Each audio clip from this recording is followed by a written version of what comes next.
Bonsoir mes amis. Il y a une douleur dont on parle rarement. Celle de voir la personne qu'on aime en aimer une autre.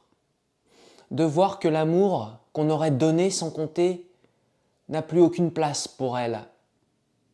De constater que celui ou celle qu'on aurait tout fait pour protéger, pour soutenir, a finalement tourné son regard ailleurs. Et pourtant, on ne parvient pas à lui en vouloir, parce qu'on sait que cet amour était vrai. C'est juste qu'il ne nous appartient plus. Aimer encore quand on n'est plus aimé, c'est une forme de deuil. Pas le deuil d'une personne, mais le deuil d'un futur qu'on avait commencé à imaginer. Et dans ce deuil-là, il y a toujours deux douleurs, celle du manque et celle de la comparaison. On se demande, pourquoi pas moi? Qu'est-ce que j'ai fait de travers? Qu'est-ce qu'il a ou qu'elle a de plus que moi? On se sent diminué, comme effacé.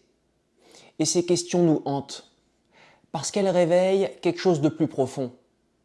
Le besoin d'être unique pour quelqu'un. Au fond, on ne souffre pas seulement de la perte de l'autre, on souffre de ce qu'elle réveille en nous. Ce sentiment de ne pas être assez, de ne pas être digne d'amour, d'avoir été remplacé comme si on n'avait jamais compté.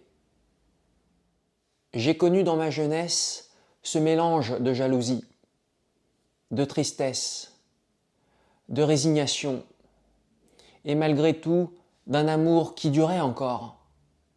Parce que oui, on peut aimer encore quelqu'un qu'on a perdu, mais l'aimer autrement, sans espoir, sans attente, juste avec la reconnaissance de ce qu'il ou elle a été pour nous. C'est ce que Dostoïevski raconte dans Humilié et offensé, un roman émouvant sur les amours décalés, sur les fidélités non réciproques et sur le courage d'aimer encore malgré tout. Le narrateur, Ivan, aime une jeune femme, Natacha. Mais Natacha, elle, aime un autre homme, Alyosha. Un jeune homme tendre, mais immature, influençable, incapable d'aimer avec la même profondeur. Et pourtant, Ivan reste là, présent, attentif, fidèle à Natacha, même en sachant qu'elle ne l'aimera plus. Mais ce roman ne s'arrête pas à la douleur du rejet. Il montre tout ce que cette douleur révèle. La noblesse du cœur, la capacité à aimer sans retour, à souhaiter le bonheur de l'autre malgré soi. C'est une grande souffrance, mais aussi une grandeur du cœur. Ce roman nous renvoie notamment à une question universelle. Est-ce qu'on aime vraiment quelqu'un pour soi ou est-ce qu'on l'aime pour lui-même? Sur la chaîne, dans la vidéo consacrée à humilier et offenser, je reviens sur cette question d'un amour à sens unique, mais sincère. Sur la façon dont Dostoïevski, à travers ses personnages, explore le lien entre l'amour, la fierté et la souffrance.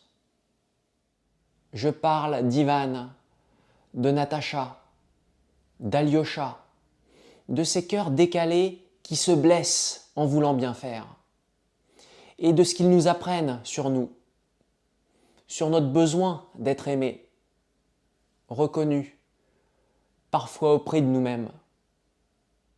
Si ce thème vous parle, si vous avez déjà connu cette douleur, je vous invite à découvrir cette analyse sur la chaîne. Vous trouverez le lien dans le descriptif ci-dessous. Je vous dis à très vite dans une prochaine vidéo.